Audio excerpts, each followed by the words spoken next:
Olá, eu sou o Enzo e eu vou explicar como eu fiz a questão 9 da lista 1 de cálculo numérico. Bom, ela diz o seguinte: 5 reatores estão acoplados por tubos conforme a figura seguinte.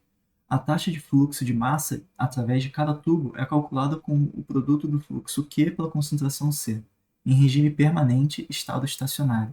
O fluxo de massa para dentro e para fora de cada reator deve ser igual. Por exemplo, para o primeiro reator, um balanço de massa pode ser descrito como. Aí tem essa fórmula aqui de Q01C01 mais Q31C3 igual Q15C1 mais Q12C1.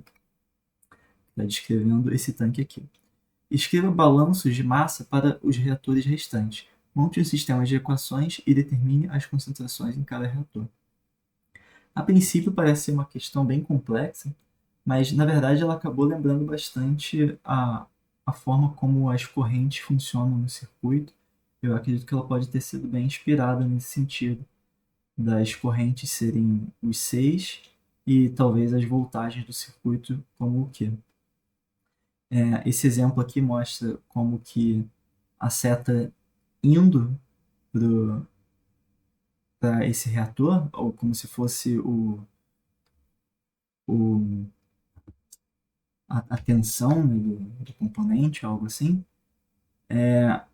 soma, e essa soma tem que ser igual ao que sai também desse reator.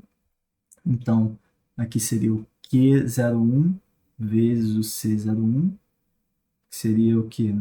O fluxo vezes a concentração, mais o Q31 vezes o C3, que esse aqui é o tanque 3 e está vendo o C3.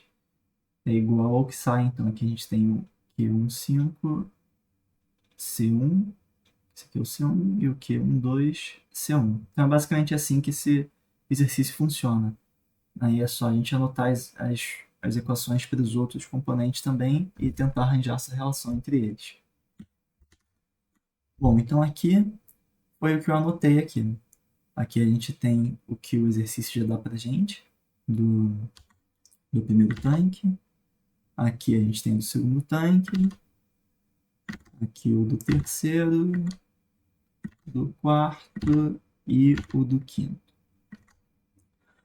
O que deu para notar que eles têm em comum é que, como as setas que saem dele são sempre a própria concentração deles, então sempre o que está do lado direito da equação vai ser em função da corrente dele. Então, no caso do reator 1, a gente vai ter que alguma coisa multiplicando C1, mais alguma coisa multiplicando C1, C2, alguma coisa multiplicando C2, mais alguma coisa multiplicando C2, mais alguma coisa multiplicando C2. Que é o que a gente tem no exemplo aqui. Ó. Então aqui a gente vai ter C2, C2, C2, C3, C3, C4, C5. Com isso eu resolvi colocar em evidência, a fim de tentar simplificar mais para frente, ver alguns padrões, não sei. Então, depois desse passo, eu comecei a substituir pelos valores que os fluxos dão aqui para gente. 6, 4, 3. E com isso a gente já tem que começa a ficar com um formato de sistema mesmo. Então aqui substituindo os valores, dá esses valores aqui.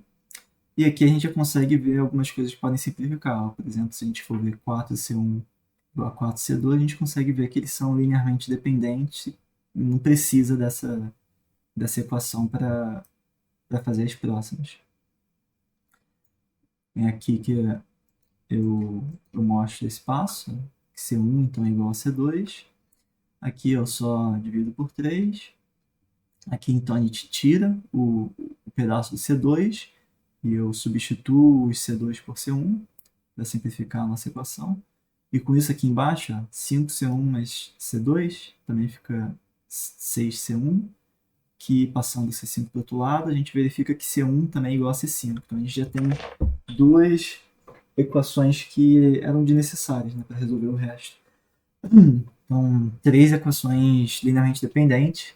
Mas a gente tem esse aqui, como se fosse o nosso sistema final. Aqui eu passei para o formato de matriz. Então, aqui tem nossos coeficientes. Agora, só em relação a C1, C3 e C4. E os termos independentes, que são os números, para o lado direito. E para a gente resolver esse sistema, eu vou utilizar a eliminação de Gauss. Então, para isso, a gente tem que primeiro zerar aqui os coeficientes além do pivô da primeira coluna. Então, eu vou dizer que L2 recebe L2 mais 2 terços de L1. Aqui zerar. Aqui é mais L1, que é 3 menos 3, zerar também. Aqui ficam essas contas aqui. Aqui o 2 terços. Aqui fica um número bem complicado também. Aqui a linha 3 também. Com isso a gente só tem mais uma operação elementar, que é a da linha 3 receber a linha 3 mais 21, 25 avos da linha 2. Para zerar aqui embaixo também. E a gente também consegue essa equação bem feia, assim, dizemos, também complicado. Esse aqui eu fiz na mão, mas eu verifiquei a partir desse passo aqui e desse passo aqui também, com o auxílio do Scilab, para saber que eu estava fazendo os números certos. Eu tive alguns erros aqui e tal, mas aí com o Scilab eu consegui verificando onde eu estava errando para fazer as contas certinhas. E quando chegou nesse passo aqui, eu também só deixei as equações para fazer na calculadora do Scilab. Com isso a gente chegou que a concentração é 28,4, que é igual a concentração 2, que é igual a concentração 5. Concentração 3, 45,2 e concentração 4, 39,6. Isso aqui a gente consegue verificar no Scilab também. Aqui ó, a gente tem o passo de quando a equação estava nesse formato, do menos 9, 3.